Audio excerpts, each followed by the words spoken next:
I'm delighted to be here. I'm Julia Azare from Marquette University, um, and I will be moderating this fantastic panel on the role of political parties. I was asked to say how I got here. I work on political parties and American political development, largely from a presidency perspective, and I tend to be really skeptical of institutional reforms, and these nice folks keep inviting me, so thank you. Um, we have a really distinguished group of panelists with us here today, and I'm going to introduce them kind of in the order that they are sitting. This is a group that all produces excellent scholarship and is also incredibly publicly engaged, so you can go online and read the things that they have written. Um, Joining us via Zoom, I'll start with Liliana Mason, professor of political science at the SNF Agora Institute at Johns Hopkins University and foremost political psychologist of political polarization. Her books include Uncivil Agreement and Radical American Partisanship, published with Nathan Kalmo, who's over on that side of the room. To my left, immediately here, is Seth Masket, professor of political science at University of Denver, and his extensive publications include Learning from Loss, which is a book that looks at the Democrats after 2016 and how that shaped nomination politics. And he has a forthcoming book about Trump and the Republican Party called The Elephants in the Room. Next to him is Daniel DeSalvo, who has a new title since the last time we were on a panel together, who is a professor and associate dean of the School of Civic Life and Leadership at the University of North Carolina in Chapel Hill. And Dan also has an extensive publication record, but I wanted to especially direct people to his work on party factions and his 2012 book, Engines of Change, Party Factions in American Politics from 1868 to 2010. And then all the way down at the end, we have Jen Dresden, who is policy strategist at Protect Democracy and brings a much needed and welcome comparative politics perspective to this panel with her background and research on democratization and democratic backsliding. So I think I'm going to give everybody the 5 minutes they're allotted, then I'm going to pose some questions, then I'm going to hold them to some very strict limits and make sure we have time for audience Q&A. So I want everyone to be prepared for me to be really violent and obnoxious about that. Why don't we get started with you, Lily, since we got the tech going and we can see your slides. Hi, everybody. I'm sorry that I can't be there. My flight was canceled last minute. I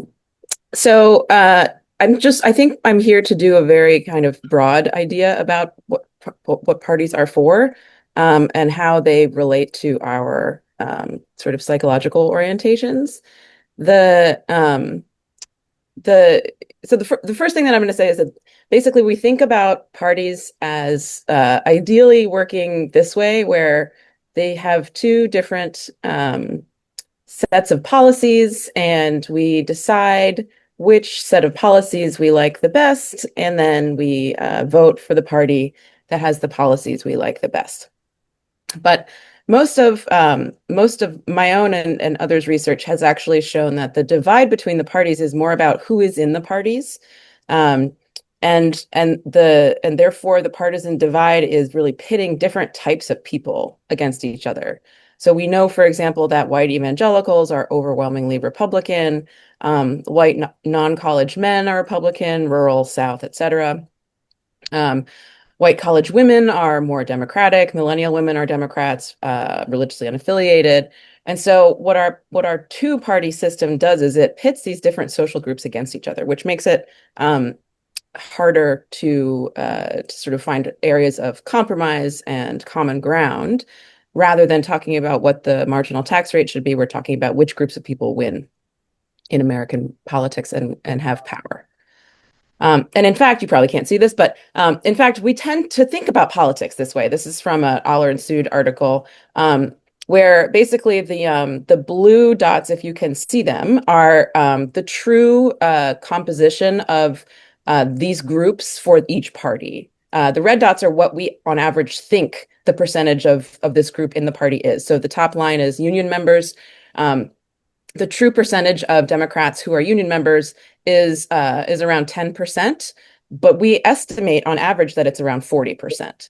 The true percentage of gay, lesbian, and bisexual Democrats who are gay, lesbian, and bisexual is less than 10%. We estimate that it's over 30, et cetera. So even when we think about politics, not only do we think about it in terms of these groups, but we actually overestimate the amount, the extent to which these groups are disproportionately making up these parties.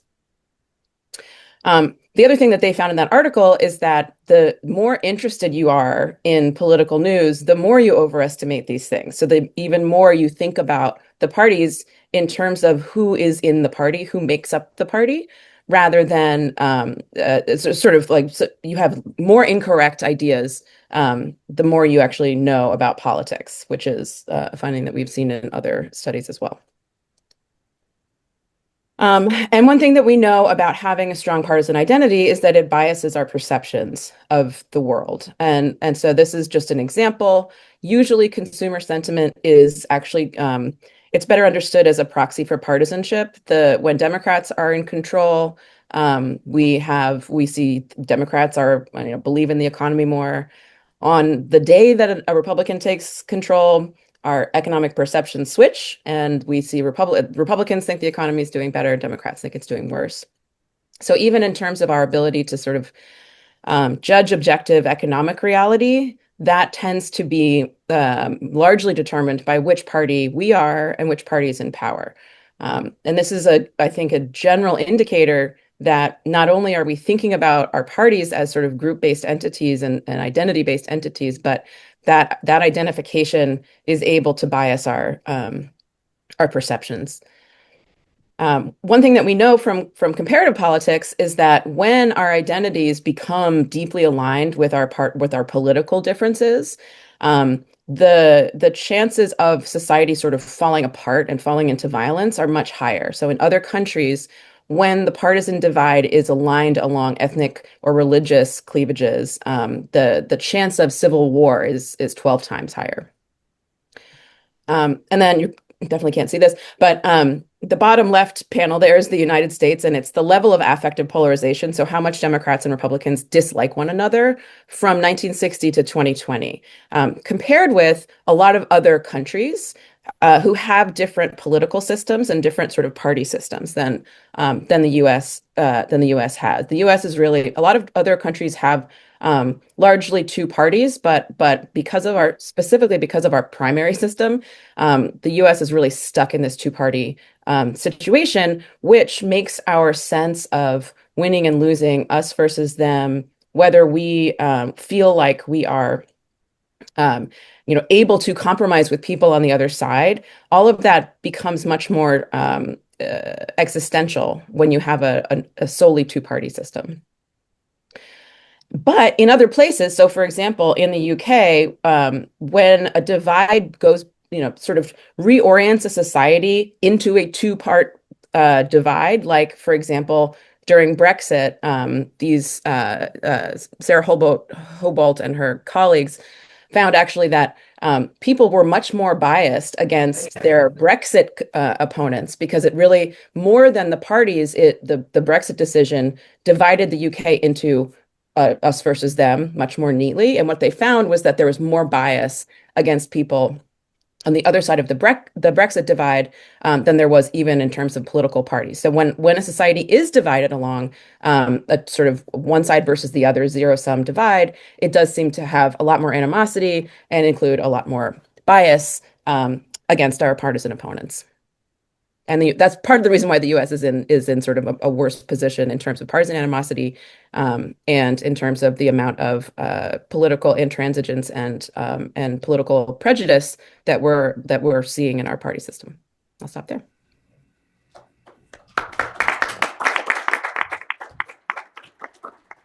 Okay, great. Thank you, Lily. I'm going to go back to the alphabetical I guess, arrangement. So, Dan, do you want to go next? Sure. We're going to hang up just to try to get rid of this echo. Okay. Thank you very much to Alex, to the Tommy Thompson Center, to the law school for inviting me to be on this panel with so many other distinguished scholars and practitioners. It's a delight to be here this morning. Since I've only got 5 minutes, I'm going to jump right in. Let me begin with a fundamental proposition. Democracy means self-government through representative institutions, right? And we know that the American founders harbored deep suspicion about organized political parties. Yet, political competition through parties became not merely inevitable, but essential to democratic governance. Why essential? Because parties perform a function that isolated citizens cannot. They aggregate interests, articulate competing visions of the common good, and offer voters meaningful choices between alternative policy directions. As famous political scientist E.E. Schatzsnyder captured this idea very well, I think, when he wrote that modern democracy is unthinkable, save in terms of political parties. They provide the organizational structure that transforms us from atomized individuals into what he calls a semi-sovereign people. But, and this is crucial, healthy party competition rests on a foundation that transcends partisanship itself. Party rivalry depends upon agreed-upon norms, shared values, and a common political culture. This is the delicate balance at the heart of democratic politics. We need robust partisanship, vigorous advocacy, even fierce competition, but all within a framework of an agreed-upon civic consensus. Without this shared culture, the system can easily deteriorate. Parties begin casting their rivals not as legitimate opponents with different views, but as enemies whose very participation threatens the republic. Peaceful alternation in power, the most fundamental requirement of democracy, becomes questionable when we view electoral defeat as an existential catastrophe. Now, this brings us to the current reform debates, and here I want to lay down something of a challenge to today's conference. Many thoughtful reformers today advocate for more decentralization of our parties or party systems, multi-party systems, ranked choice voting, fusion ballots, and similar innovations. They diagnose real pathologies with our current system, and their concerns deserve serious attention. But consider an alternative perspective. We've already tried decentralizing our parties, primarily through primary elections, pushing power down and out.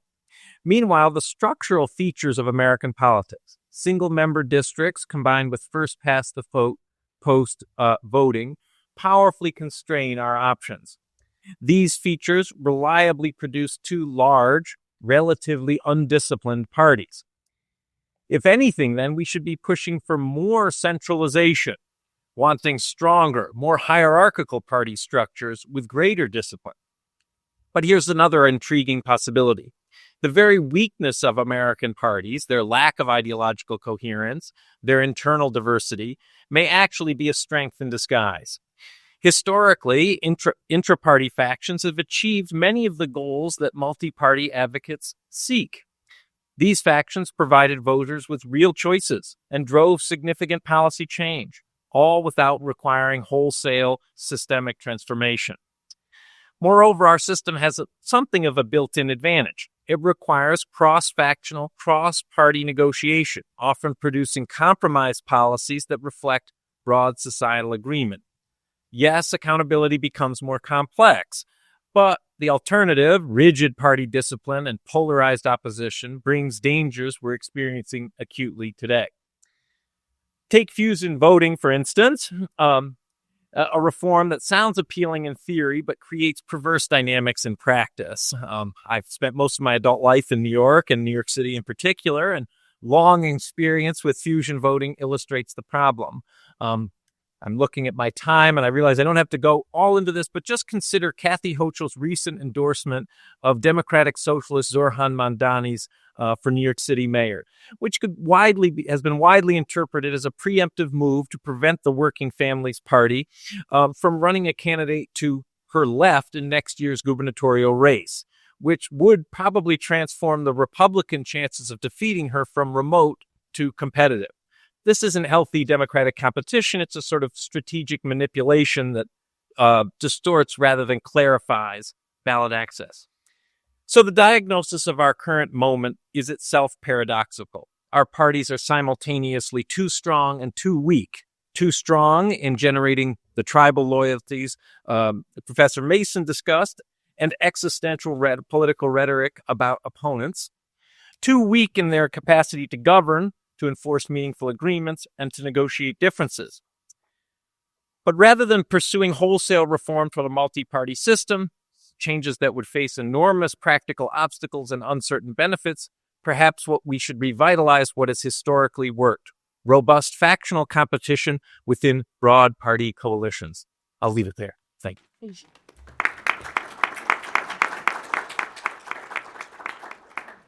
And Jen?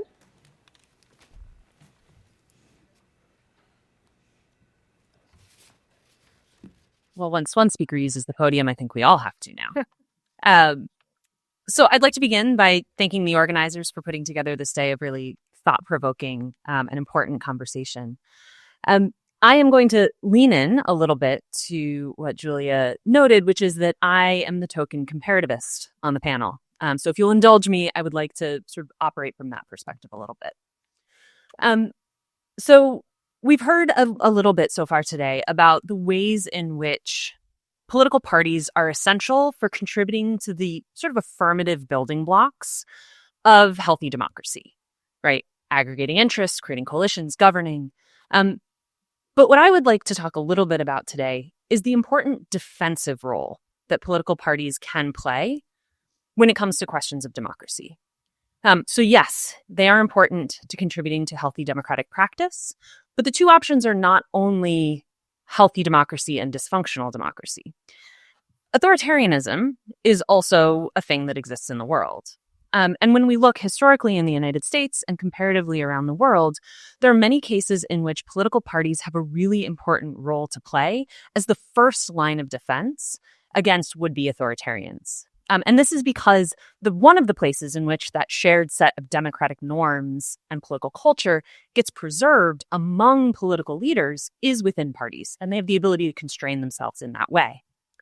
Now, political parties don't always do this, right? And so the important question is, what makes that more likely?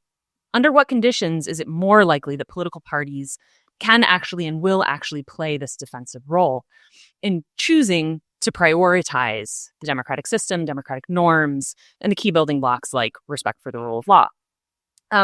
When we look globally, we see that typically multi-party systems are more likely to see parties do this than two-party systems are. So why is that? Part of this is the conditions that we've talked about so far, right? The us versus them dynamics that two-party systems are more likely to produce, particularly when we have this broader breakdown in political culture and this sort of turbocharged polarization that we see. Now, when it comes to the defensive question, one of the reasons that this is really important is that we know from polling research on public opinion is that individuals are more willing to tolerate and accept violations of democratic norms, efforts to break down guardrails on power consolidation, all the sort of stuff that erodes democracy. People are more willing to tolerate that when it comes from their own side, when it comes from leaders that they associate as co-partisans, right? So it's not just people's bias about how the market is doing that is impacted by this dynamic. It's also their assessment of what is and is not acceptable within a democratic system. So that creates opportunities for abuse and sort of, again, erosion of democracy because of this us versus them dynamic that voters are left sort of choosing between these two sides. But the second thing is that multi-party systems offer party leaders more strategic options than two-party systems do. So when we look around the world and we look at places that have sort of rising extremist factions, say, in a multi-party system where political leaders are typically building cross-party coalitions, right? You have multi-party coalitions to govern. You have a couple of options of how you can respond to extremist factions that are on the rise, right? For the political scientists in the room, some countries we will see a cordon sanitaire, which is just a fancy way of saying everybody refuses to work with the extremists. You have more options for building coalitions, and so you don't have to depend on them to get you over the line to victory in governing. In other cases, we see cases where extremist parties and factions are brought in to governing coalitions, but in ways that encourage them to moderate, right? To sort of prefer being in the club, to prefer being able to help govern over their extremism or their anti-system positions that would erode democracy over time or sometimes quite quickly. Now, in a two-party system, those kinds of options are not as equally available. Right? Too often, party leaders faced with an authoritarian faction have to make a decision. Do they allow that to be part of their party? Do they work with it because it brings potentially substantial electoral advantage? And do they sort of win at the risk of democracy? Or do they prioritize those democratic norms and stability at the cost of being slightly more likely or potentially very more likely to lose elections? Right? And I don't think it's radical to say that politicians will often prioritize winning elections. It's not surprising to anyone in this room, I think. So when we think about reform, I think one of the questions we have to really ask ourselves is, how do we think that parties will respond to the reform? And what is it that the new reform landscape will do? Will it make it more likely or less likely that party leaders will be able to make choices and behave in ways that preserve democracy? And so this, I think, is one of the important questions we have to be asking ourselves as we consider the different reform options that were raised earlier.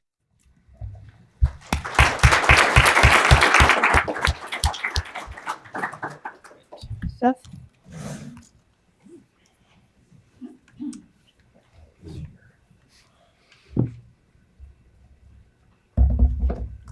This should work. Okay. Thank you all so much. Thanks to my fellow panelists. Thanks to the organizers for letting me be part of this today. I really appreciate this. So on the question of the role of parties, obviously parties have lots of roles. There's a couple that have really been preoccupying me lately.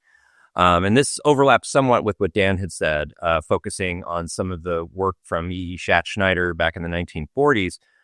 Parties, as I see it, provide the role of giving elections meaning and providing some sort of accountability to our political system. Now, on the first, giving elections meaning, we know that parties have some ability to tie policies and their vote into the public's mind. That is, the party label provides a huge amount of information when we see it on a ballot that voters otherwise wouldn't really have or be able to get. It's hard to learn about politicians, but that little D or R tells us a lot about what they would do in office.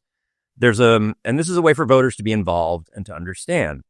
There's a wonderful study by Schaffner, Streb, and Wright back in 2001 where they compared similar places, similar cities, similar states, one which had partisan elections, one which had nonpartisan elections. So they look at Champaign and Urbana, Illinois. They look at Kansas and Nebraska and find basically when you have partisan elections, there's much higher turnout in the down ballot races. More people can participate. It's easier for them to understand what's going on.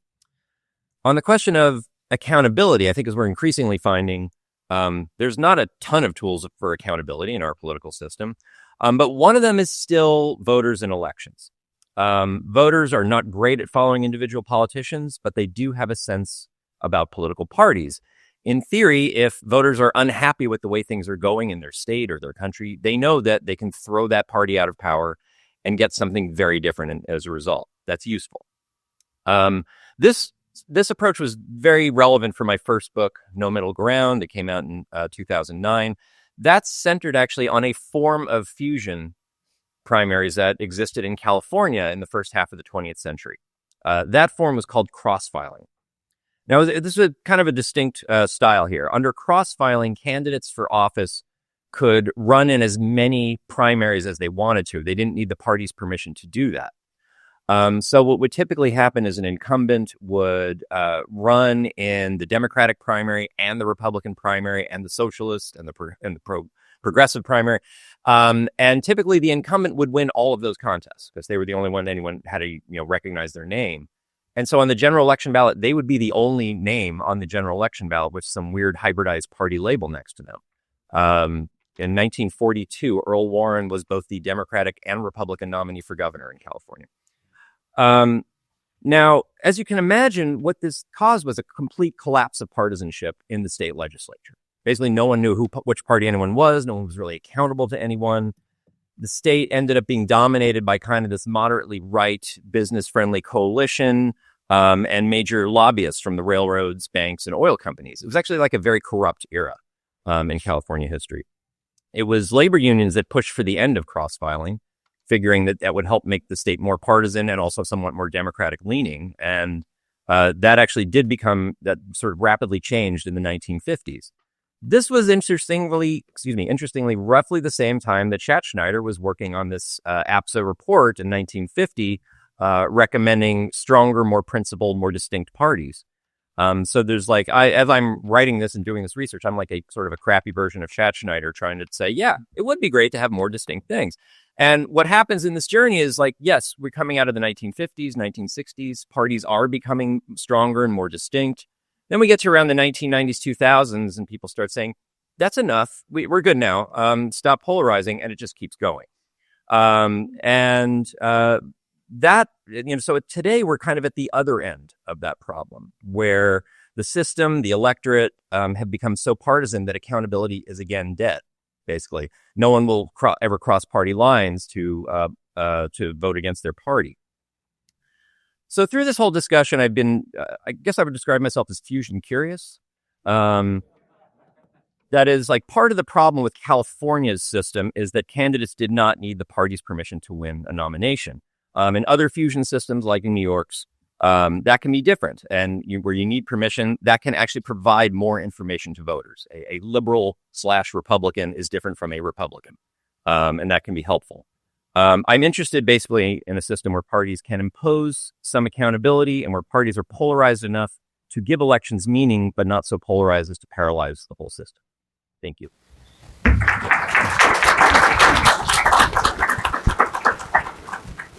2 seconds under time. All right, great. Thank you so much. This is really thought-provoking. And what I'm going to do is offer sort of two, I think I was told to do reflections, but I think I'm just posing questions here, and then ask each panelist some specific questions. So I'm going to give you a couple questions to noodle on and then specific questions. The reflections really are based on my own personal obsessions related to the party system, but I think that each panelist will probably have something useful to say about this. The first one is that we tend to talk at these events about political parties in very general terms. And yet we know from, I think, casual observation as well as a growing body of scholarship that the two parties in America's political system are asymmetric in many ways. And so what I would like to hear the panelists comment on is how much is the electoral system kind of implicated in these asymmetric party behaviors? And if we changed the structure and we assume that changes the incentives of the parties, will that sort of alter this asymmetry between left and right broadly conceived? The second question I have is about the nationalized electoral environment, and this question about how impactful are subnational political experiments like fusion voting, given the kind of power of national party labels. So this is sort of the beginning reflection, and then in the interest of time, I'm going to pivot to specific questions and then return to my own obsessions and then hand it to the audience. That's the plan. Okay, so I'm going to go in the order that you all went. Dan, I'm going to start with you. Your work on factions really makes this interesting and compelling case about factions as a way to kind of manage change without engaging in wholesale institutional reform and revolution. And what I'm curious about is, are there best practices for internal party politics for the rules, informal or formal, that manage factions within parties? Are there ways that parties can do that more or less productively? Should I start? Yeah. Oh, okay. Well, sorry, I've thrown a lot at you guys. No. Those are all thoughtful questions. I was still pondering the first two on asymmetry and subnational governments before you got to the one. I would just say quickly on actually your second question, and I think Seth can probably say more and more intelligently some thoughts on that. But on the second one, I still sense that state parties are still pretty different, right? There's a lot to the national label. There's a lot to the identity correspondence that Lily Mason talked about. Nonetheless, the Democrats in New York are different than the Democrats in Utah, and they're different than the Democrats in Texas, and vice versa. You know, there was an old adage which still rings true somewhat to me, that America doesn't have just two parties; it has 102 parties, meaning the national Democrats and Republicans plus the Republicans and Democrats in all 50 states. There's something to that, and I don't think we should lose that thread. In terms of then now getting down to your question on party rules, I think, the energy of reformers should go into thinking more about how do we actually build factions, and that takes creative entrepreneurship, and it takes some serious risk. In terms of specific party rules, I think issues about like our presidential primary system and the length of the primary campaigns, that's something that could be addressed. I mean, we're really almost 2 years. And as Professor Mason mentioned, our primary system just raises both the duration and the stakes, to Seth's point about the meaningfulness of these elections, in enormous ways. Reforming some of that primary system may be the kind of rules where parties could then allow for more organized factions to congeal and sort of get themselves labels, get themselves donors, all the kind of things that they need to do to be kind of parties within parties. Okay, great. Thank you. Jen, I think my question for you is really to sort of expand on your knowledge of comparative politics and the kind of relationship between these electoral reforms and Democratic backsliding. It as to maybe comment specifically about whether we know things about engaging in some kind of electoral reform at this precise stage of Democratic backsliding we're in. And this is partly, I'm trying to like back you into the corner of sharing your informed assessment of what stage of Democratic backsliding we are actually in. I think I really want to know what you think about that. Not to put you on the spot, because you are on the panel. I am on the panel and therefore on the spot. Appreciate that. I think we are, it's hard to like put a number on it, right? If like 10 is fully backslid, right, and 1 is the democracy on the hill, I don't think we can do that in that way, for a couple of reasons. Partially, when we look at how authoritarianism operates in most of the world, most of the time today, institutionally, it looks somewhat similar to democracy, right? Most authoritarians still have elections. There are still opposition parties. And so, on sort of a sliding scale, it's a little bit hard to say, 10 is the line at which we are authoritarian in that way. I think we are further down that path than I would have expected us to be 5 years ago. Because I think that we can look at some of the things that sort of are guardrails that keep democracy, right? It's not all about the laws and the institutional rules, although those are very important. It is about independent institutions of government remaining unpoliticized, right? So that, folks who we need to sort of call balls and strikes fairly are calling balls and strikes fairly, whether that's, law enforcement, administration, other areas. But we also really need civil society, right, to be able to operate independently, to serve as the kind of checks. And I think what we have seen over the course of the last number of months is that chipping away at those things is happening, right? So we've seen attacks on universities, on law firms, on civil society. So in that sense, I think we are entering a period of time where we still have a lot of the assets that democracy requires, right? We still have robust civil society, right? We still have independent institutions, but they are under strain and being put under strain in ways that I think for this question of reform right now is really, really important. Because sort of turning that around, and I usually am the Debbie Downer in the room, but I want to cut against that petition, I think. I want to cut against that and point out that most countries even that experience democratic backsliding do turn it around, in many cases globally. So being on a backsliding path is not doomed. And in fact, in many countries that do kind of make that turnaround and re-democratize in a sense, they end up with a higher quality of democracy than they had before the backsliding started. So there's a bunch of data from VDEM on this. I think where we are right now in terms of how the reform conversation tees up with that is that we have a lot of Americans who are starting to become very disillusioned with our politics, with sort of how well they think democracy functions, how well they expect it to function going into the future. And that really lines up with a lot of dislike of our political parties as well. That's like the ironic place where we're in, where we have this, very divided partisanship, but people don't actually like their parties very much most of the time. So if you ask people, does your political party that you said you identify with have a lot of good ideas? Across the board, only about 20% of partisans say yes, right? So they don't even like their own. And turning the wheel and turning the direction on the backsliding that we've been experiencing, I think requires not losing the faith in the system of that group of Americans, right? Because once they tune out, once they say, well, it doesn't matter, then I think some really important ballast in the ship gets lost. And so re-engaging that group of people, I think, is really important. Okay, that's really interesting. Thank you. Okay, and this also kind of foreshadows the question I have for Seth, since you are, I think, probably one of the kind of preeminent defenders of parties and out there in the world. What is your sense, based on your research, about why political parties have such a bad rap, particularly right now, but maybe historically too? You're on the clock. Wow. Why they have a bad rap?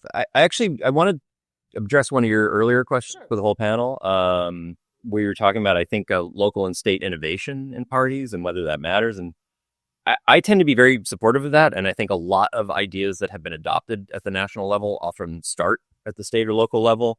And sometimes it's just like some local innovation. Ranked choice voting has been going on at the state level. Some campaign finance reforms have started there and then been adopted nationally. Multi-member districts, there's some local parties in parts of the country that could potentially have a bigger role. Why do parties have a bad rap? In part because, and I'll fall back on a kind of Schneiderian view of this, parties by themselves are conspiracies, right? They're conspiracies operating in plain sight, but they inherently know more about what's going on than the rest of us do. We're welcome to join them, but they're making decisions on behalf of the rest of us. And so when people sort of get involved in politics, when they go to vote in a primary and they go to vote in a general election, they're like, how are these my only choices? There must be someone more competent than this that could be on my ballot. And all the really important work was done before they got there, right? It was all, people have a sense that there are decisions being made that they're not in the room for. And that's essentially what parties are. True, right? Yeah, and it is true, yeah. And that doesn't make it necessarily a bad thing. I think it's actually a very valuable thing, but it makes people distrustful, particularly when we have like this strong kind of longstanding populist strain in U.S. politics that inherently distrusts any sort of elite decision making. So parties easily play into that role, and they're often demonized by politicians for that same thing. So every attempt to add some reform is always cast in that framework. Parties are bad because they're secretive. They're some sort of elites. They're somehow illegitimate, and we need to make them more and more open, usually making them less functional. Okay, great. Thank you. All right. Do any of the panelists want to either comment on some of the questions I posed earlier or have questions for each other? We have about 10 minutes before I open it up. I might add a small coda to Seth's comments as, again, the token comparativists in the room. So Americans really dislike our political parties. They're very unpopular. We're actually not hugely an outlier international. So folks in other democracies also aren't extremely in love with the notion of political parties. So to the extent that I'm cutting against my Debbie Downer self, that would be another reason to have some hope that, there's a path back to functionality here. Like it doesn't need to be, a popularity contest for the notion of parties for them to still sort of claw back to a functional place in the system. I would pose one question, a little bit for Jen, on the greatness of these multi-party systems, or the supposed greatness. It was, as Seth mentioned, in American political science for years, the system that everyone admired was the British system, which was a very hierarchical two-party system where the parties had strong discipline powers, right? And that was seen as that's the gold standard, and that's what we want. More recently, there's been an infatuation with the multi-party systems, but it strikes me that comes curiously at a moment when, if you look at multi-party systems in Europe, they're not performing very well. Anyone who's followed French politics, Spanish politics in recent years, not even to speak of Belgium, which couldn't even form a government for I can't remember how many months. These multi-party, right? I'm sorry. Didn't the Netherlands not have a government for like a year? We could keep adding down the list. I mean, the German system, which is a very curious hybrid, seems to do okay, but all of these other multi-party systems are struggling enormously with the same kinds of polarization that we're suffering from here. Is that really the model that we want to embrace? Very understandable. And yes, it is Belgium who holds the record Oh, for the longest time not being able to form a government. And I do not mean to say that this is like a mechanical magic change, right? Politics still happens. It is still hard. And democracies all around the world are under strain from the same sort of structural underlying dynamics.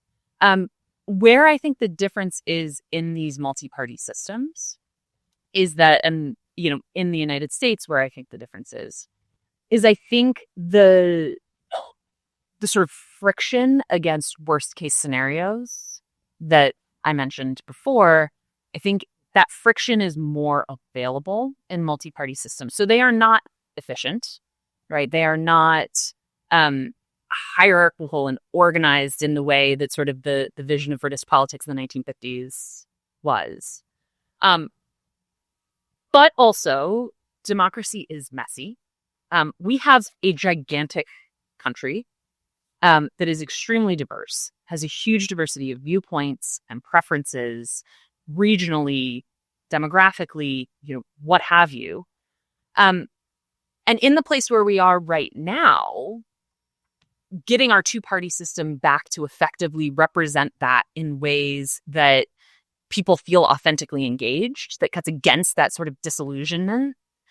I don't necessarily see the path there in the same way that, yes, Belgian politics is extremely messy, and Belgian parties have effectively held that cordon sanitaire against an extremist party over the last few years.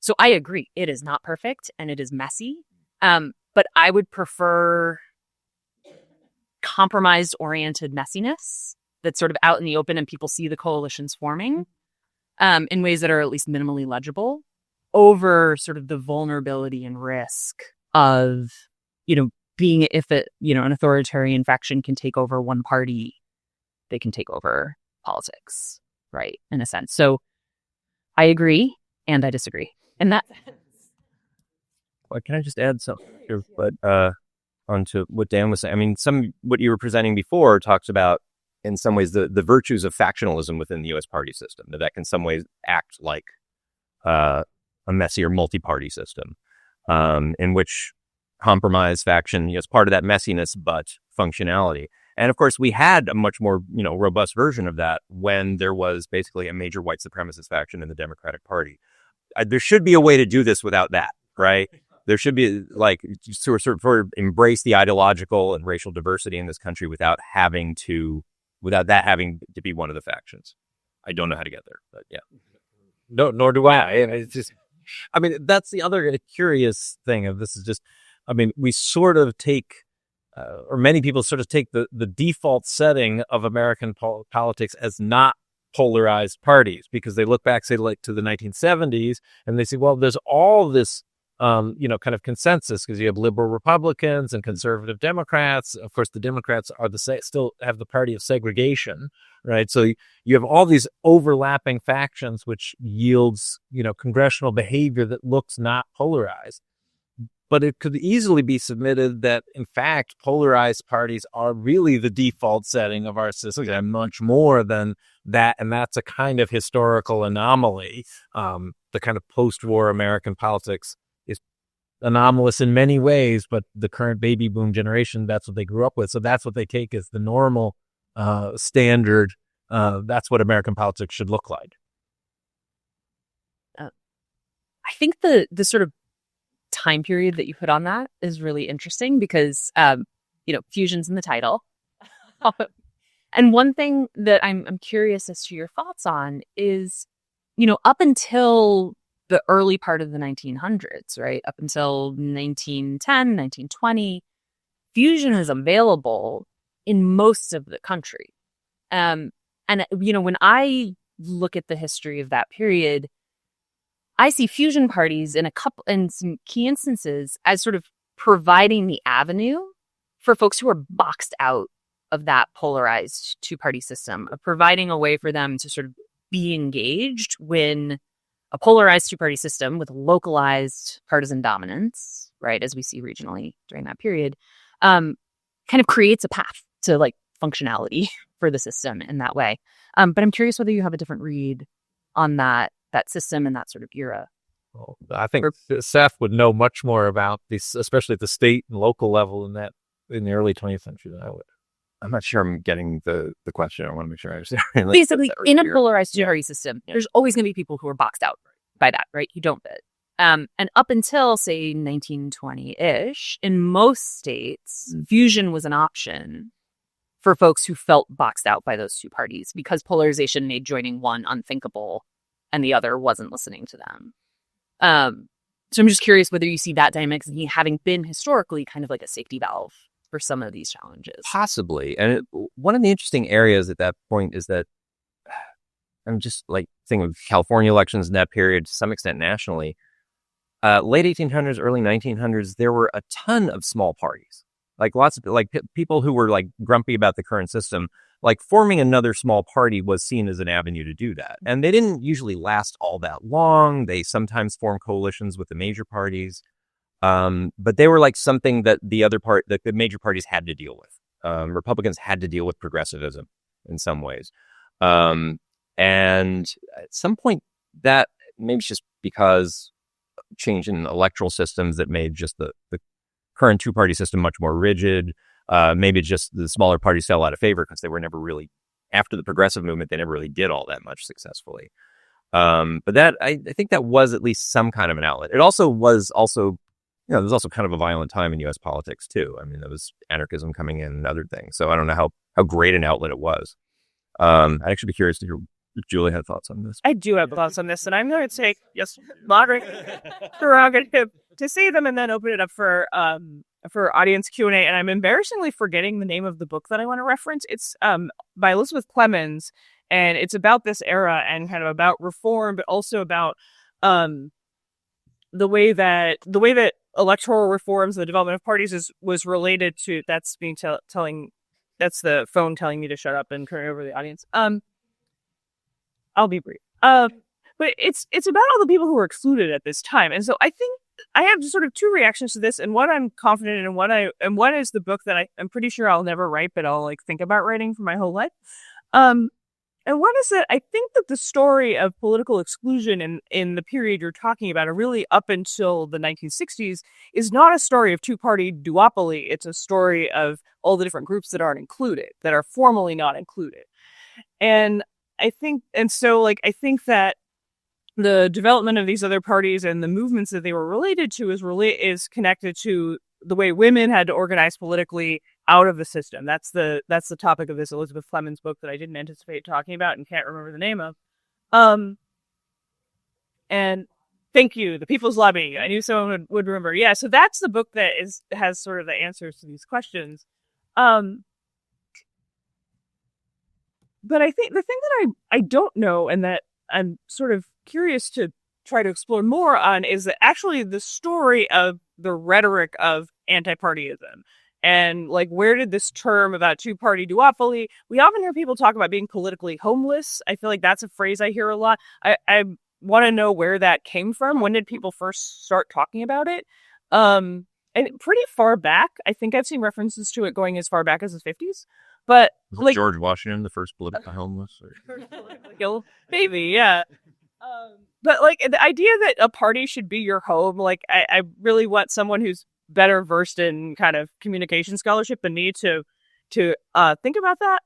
But I think that that's sort of the answer to your question, is that I'm not sure that duopoly was or exclusion from the two parties per se, because the two parties didn't offer what they wanted. It was the narrative of exclusion at that time frame. I think it was much more about the formal exclusion that many Americans were experiencing.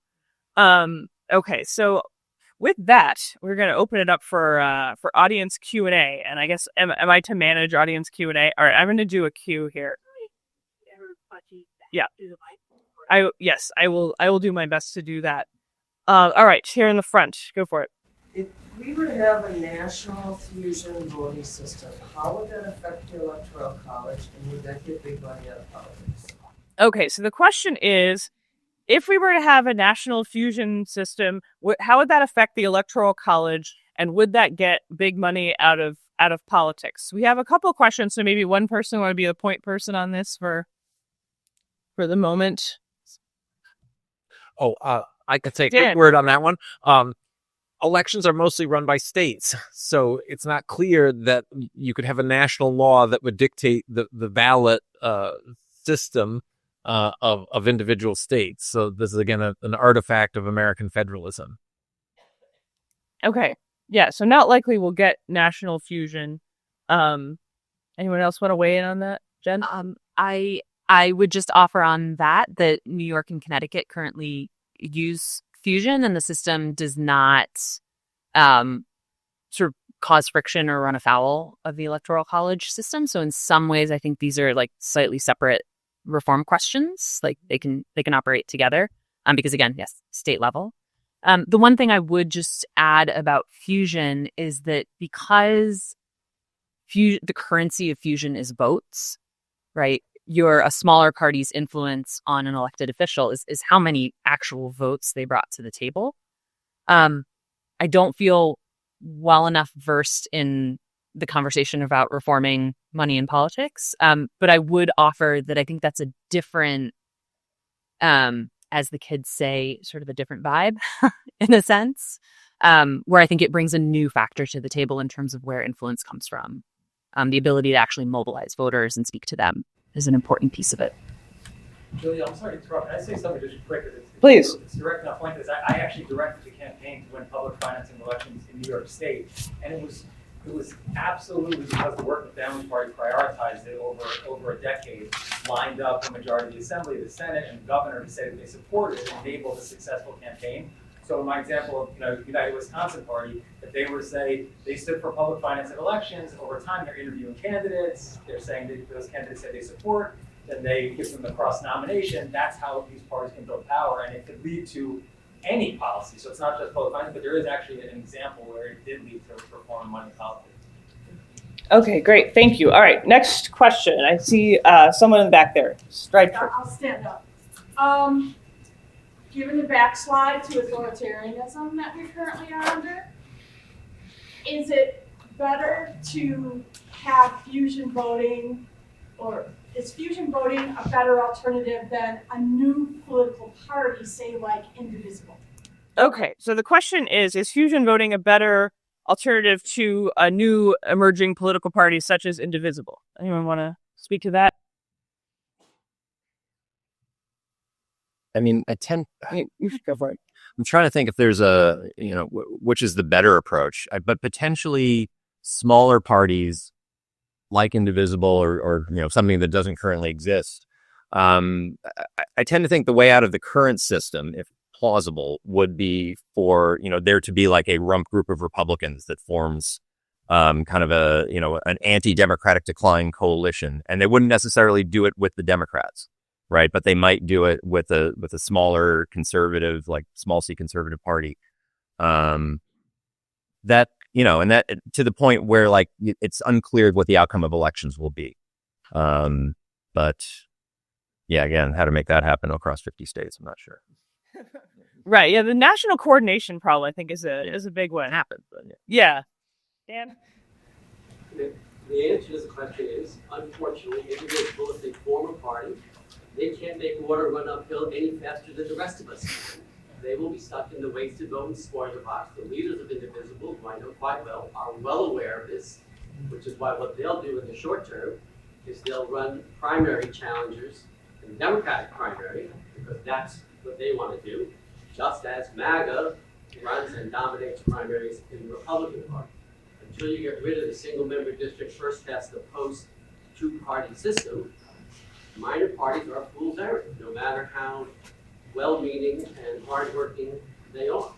So that's why Indivisible favors the revival of fusion voting, but they don't, that's not their main thing. Their main thing is playing defense against authoritarian capture. All right. Thank you for that clarification. All right. I've got one question over here. Someone over here. I'm trying to do a queue here. So can we keep our questions brief because we are running short on time? I don't want to cut it to the coffee break. Brief. I will cut you off. The only way to waste a vote is to not vote at all. I'm sorry, because otherwise, everybody who didn't vote for the winner wasted their votes. That's not the truth.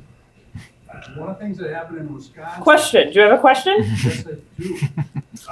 One of the things that happened in Wisconsin is we had a presidential candidate on the ballot, and the Democratic Party, one of the two duopolies, sued, saying, "Well, yeah, Joe Stein could win Wisconsin, but they couldn't send electors to the county that he actually crazy.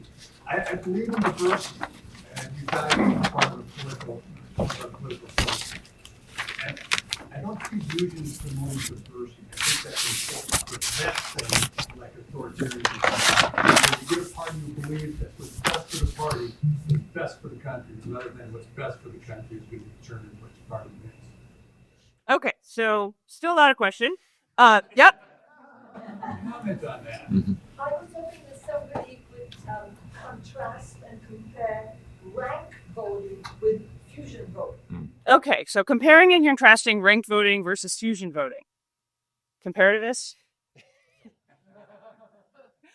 I think in some ways they are reforms solving for slightly different things.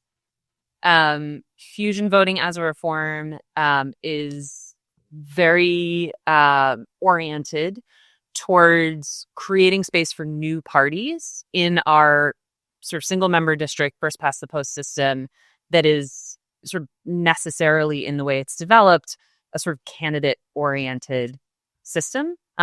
Fusion's focus is a little bit different from ranked choice voting in that it depends on parties much more than ranked choice voting necessarily does to sort of do the organizing of people's interests and bring forward priorities and sort of carry that over into policy influence, for example, in the way that Dave was discussing. Okay, thank you. Yeah, over here? Yep. Thanks to all the panelists. My question is mostly to Dan.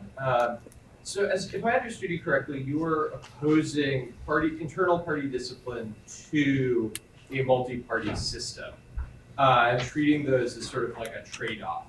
But aren't these sort of orthogonal issues? Can't you have a very well-disciplined party system with a fairly large number of parties? Or essentially, why can't we have both under some sort of reform? Okay, so question about the kind of relationship between party discipline and number of parties for Dan.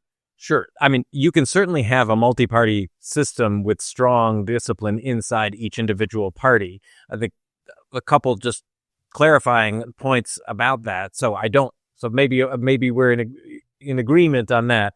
I mean, I think it's important just to think back on the multi-party system point. Is voters, what people often like about multi-party system is vote because there are more choices and the parties can have more discipline and have more message discipline. They have a clear policy platform. It's not this big tent, airy parties like we have. So voters say, I actually am really attached. I'm at home with my party, as Julia put it. So I feel attached to my party and I'm so glad I can vote for them. And I really like the candidate and I can vote for them at the first round. The trickier part comes after the election, because that's when a multi-party system has to form a government, which means because rarely does one party receive a sufficient number of seats to just decide who's going to be prime minister and the number of and cabinet and who's going to hold cabinet ministries. They then have to do all these closed door negotiations with the other parties, right? And then it's not clear at all what policy agenda the government is actually going to pursue once it forms the government. So there is a fair amount of give in the joints in multi-party systems that approximates the give in the joints at our system, which is all the way back at the beginning stages of the election process. Back there? Just a question for Jen. You mentioned that democracies around the world are under strain, many of them, and that many democracies that have been backsliding have been defeated. From your work, have you found some of the macro perspective some of the most important initial reforms that have helped to reverse that backslide in these countries? Yeah, so I think sort of in the most recent years, I think there are a couple of things that sort of precede reform, right? At some point, you have to like get the brakes on before you can then accelerate in a better direction. I think a couple of things that we see commonly across cases are protecting the independence of crucial institutions, like the independence of the judiciary, for example.